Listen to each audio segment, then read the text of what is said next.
My name is Abby Miller. We're located in my studio in Jackson, Wyoming. I'm a clothing designer and a sculptor, and we are sitting amongst some of my fiber pieces. My process into getting into this kind of sculpture really started with a love of clothing and thinking about the relationship between the body as a frame and clothing as a piece of architecture or a second skin. I'm not trained in fashion design so much as I'm trained in the structure of clothing, and so pattern making, tailoring, those sort of things. So working three-dimensionally with cloth was always a strong interest of mine. I got a BFA from the University of Wyoming and kind of did two ways of studying. I was in the Family and Consumer Science Department, which was in the School of Agriculture, which was located across from the art school. And that's where, I learned a lot about craft, and it highly influenced what I was doing with my art, because at the time I was drawing a lot and I was really interested in narrative, and I was interested in telling people's stories through drawing. And I ended up transferring that into clothing and how textile and holds history, and how a shelter can be made through textile, but that there's so much more information than just the volume or the shape of that really the history of the textile is a big part of that. I went on to study fibers and ended up getting my MFA from Cranbrook Academy of Art. And that's where I really started to push out into more of an abstract mode and to kind of minimalize my process into three parts, which is, frame, craft or process, and material.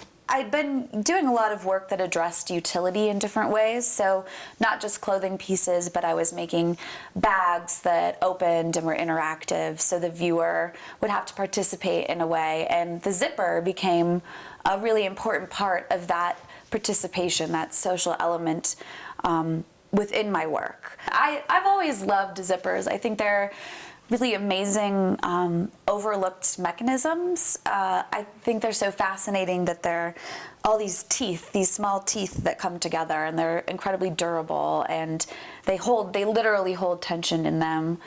And then I started to push the zipper into more structural forms so that it actually held tension. And from there, it literally became a process of, I have this mechanism, how much can I push it to become a really integral part of the structure?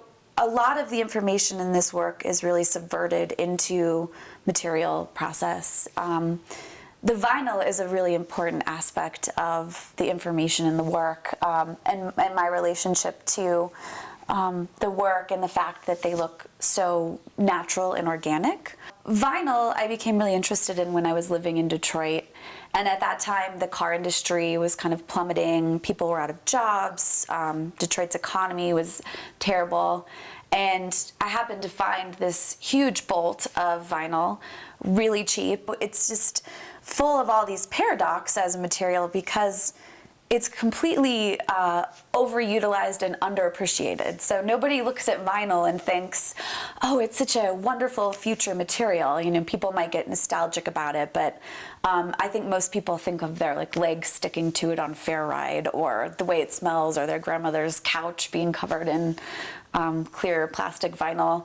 I'll cut strips of fabric, from yards, so anywhere from 100 to 300 feet long strips of vinyl that range from 1/4 of an inch to 2 inches, and that's what's happening here. And then I sew them all back together to create these malleable surfaces. Art isn't just about something that you immediately like or that looks good in your living room. I think art is meant to challenge us. It's meant to push our minds and our bodies perhaps into realms of the unknown. The best work is visionary work that proposes a different perspective of what life is and can be. That would be my overarching, greatest hope, to influence people, just that it changes a perspective in some way.